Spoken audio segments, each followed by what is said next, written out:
Good evening everyone and welcome back to our channel. I am Twinkle Quadra from IME Law College and currently a legal intern at Lexis and Company, and today the topic that I am going to start is quasi-contract. So basically the another name for quasi-contract is constructive contract, and these contracts are implied by law, and these contracts are not actual contract because parties to these contracts are not interested in coming to any contract.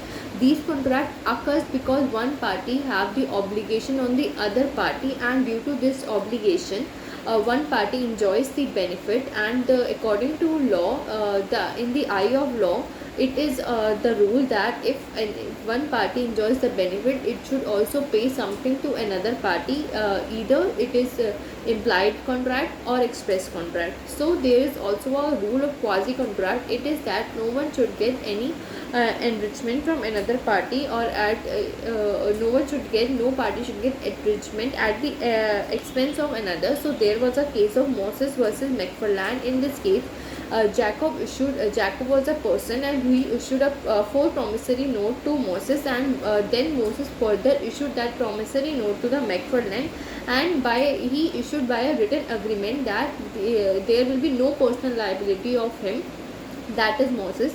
But McFarland, he sued Moses on the endorsement, and he was held liable despite of that agreement, because no party should get enrichment at the expense of another party. This rule was implied under this case. Now quasi contract comes under Indian Contract Act, and it has 5 sections from 68 to 72, and I will explain one by one every section.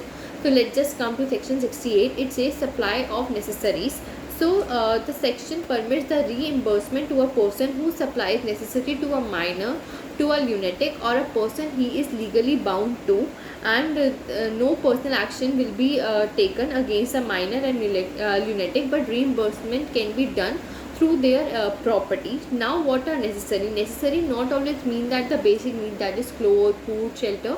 Sometimes necessary means the condition or the things that are going to be fulfilled or are satisfying the person to whom these necessities are giving. So sometimes it happens that luxury items comes also under necessity. So some cases it has been held that the necessities are, first is that if someone has paid for the funeral of minor's father, or someone has given a house on rent to a minor for living or for studying. And third is that any gift for the minor's bride. These are some necessities that come under this section, and there is also exception. It says contract entered into by the minor for trading purposes are not necessities and are not binding on him.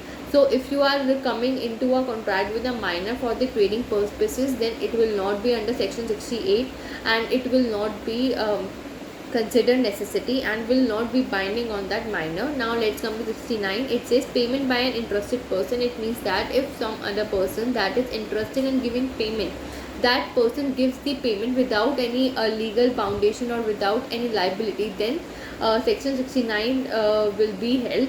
Now let's just take example. If A granted a land to B for the on a lease, and A hasn't paid the revenue to the government, and now the government has advertised his land for sale, and due to this sale the lease will also be end, the B's lease will also be end. So for this purpose, B, because he doesn't want his lease to be end, B paid the amount to the government on behalf of A. Now A is liable under section 69 to pay B the amount that he has paid to the government. And some important point of section 69 are that the plaintiff should be interested in paying the money, and he should not be legally bound, and also he should not be any legal proprietary interest in the property. He should be just interested. And second is that the plaintiff should pay for another person, not for himself. And the defendant, third is that the defendant is liable to pay back the money of the plaintiff pay on the behalf of the defendant. Now section 70 says liability to pay for non-gratuitous act. Here non-gratuitous means with consideration. So what will be the liability if someone will do the non-gratuitous act? So a person should be lawfully do something, or he or she should deliver something to another person. First condition is that under this section.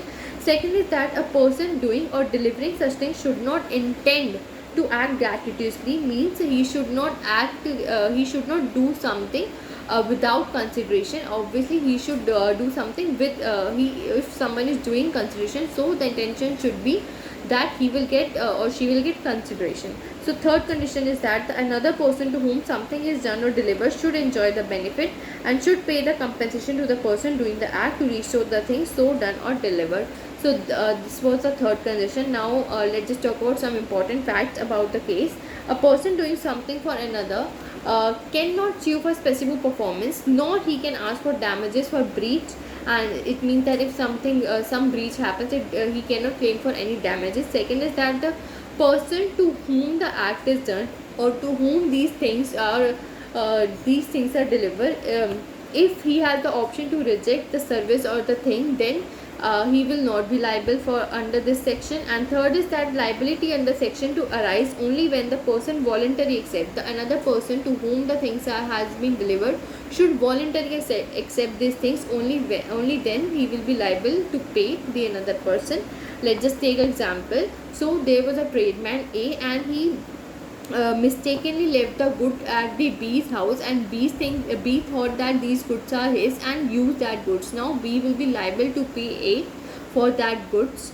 Now let's come to section 71. It says finder of a good.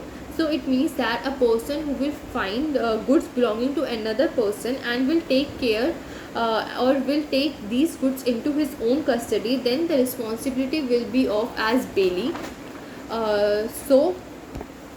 It means that someone gets a good and will take care of your goods, then that person will be responsible for that goods, and he will have to make every possible effort so that the original owner can be found and the goods can be handed over to him. There are also some certain conditions. So first is that in a case if a person who finds a good will get those expenses from the owner of the goods which he had spent in search of the true owner. I have told you that he will, if he have to make every possible effort to find the true owner, and second that if he will give the goods to, or he will hand over the goods to the true owner, then the expenses that he has spent to find that true owner, then the true owner have to pay that expenses to that person.